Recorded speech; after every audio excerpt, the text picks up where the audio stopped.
You don't want to have too small of a hole that the screw is threading through, because the standoff is threaded.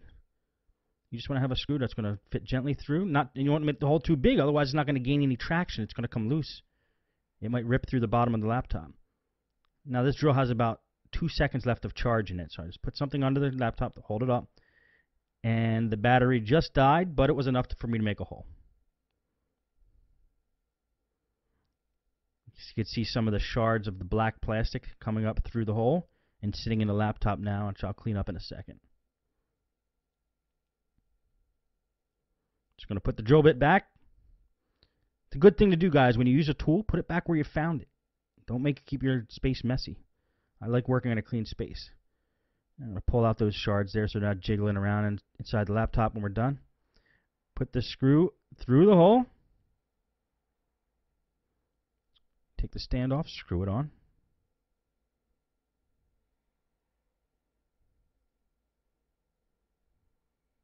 And then as that standoff gets tighter, it's going to become very rigid up against the back of the power jack.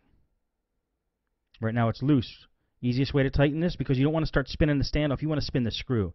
Standoff is going to have to be positioned with one of the flat sides of the standoff up against the back of the jack. Because the standoff's like a nut. A nut has what, 6 or 8 flat sides, and you want one of the flat sides to be up against the back of the power jack just for stability. I shifted the laptop in the camera view here so I could show you what I'm going to be doing. But the screw is loose down there. On the other side of the laptop, which you can't see, I'm holding the standoff with a pair of pliers so it doesn't spin. Just a pair of needle nose. And you could see that I had to turn that screwdriver many times to get it into the standoff, which is good. You know, it's going to be deep in there. It's going to make a real solid connection that won't break off or come loose. Now, it is on plastic. We're going through plastic, so you don't want to over-tighten. But I do want to tighten it enough that I'm going to be sure that it's not going to come apart again. So I'm going to give it a few extra turns here. Make sure it's tight. Another advantage is that the standoff is sitting on top of a piece of metal in the laptop, which I'll show you in a second. And this is the finished product for the jack repair. So that's what the finished product looks like.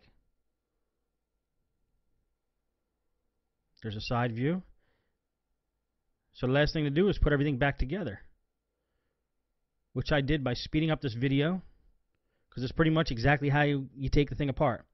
Right now I'm putting all the ribbon cables back in. After I put the cover back on, I get all the wires that were on there connected, put all the screws back in.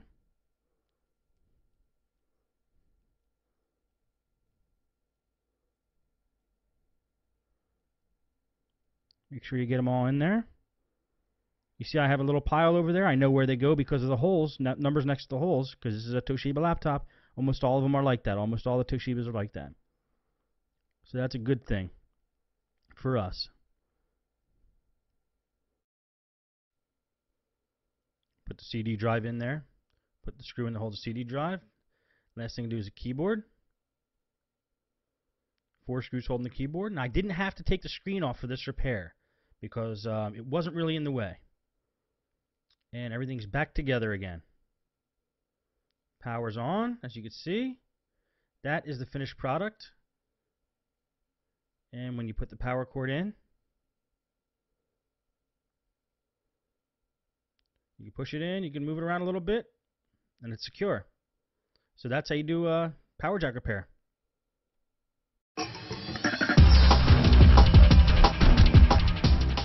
Here's a really short video of something you can do if the touchpad buttons aren't working on a laptop and you don't want to open it all the way up. Pry up at the side of the button a little bit if you can with a screwdriver and just blast compressed air in between those cracks.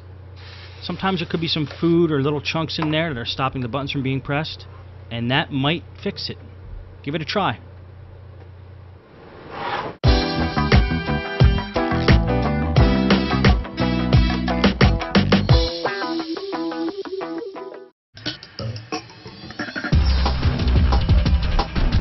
Now we're doing a power jack repair on a Sony Vaio. Now you might be asking, you know, getting tired of watching me do the power jack repairs, but there's so many different ways to repair power jacks, so many different models, and so I think we could just do a whole series of videos about power jacks and it still wouldn't cover everything. The problem with this one is that jack right in there is just all smashed to bits. I replaced a power jack on this model before. What I like to use is the Radio Shack size M. It's shaking around a bit. Size M power jack. Big metal one. Screws right on the outside of the machine. And her power adapter is also failing too. So what I like to use is Radio Shack adapter plugs and then the extension cable. Just solder this right to their existing power adapter, cut off their old tip, and then that's fixed. Which works out well because the Vio uses a specialized tip. Well, since I'm replacing both the jack and the tip, I got a size M Radio Shack tip. Fits right into the size M power jack, so it's all going to work out. The trick to getting this power jack replaced is to get this CD player out. It's fairly easily accessible.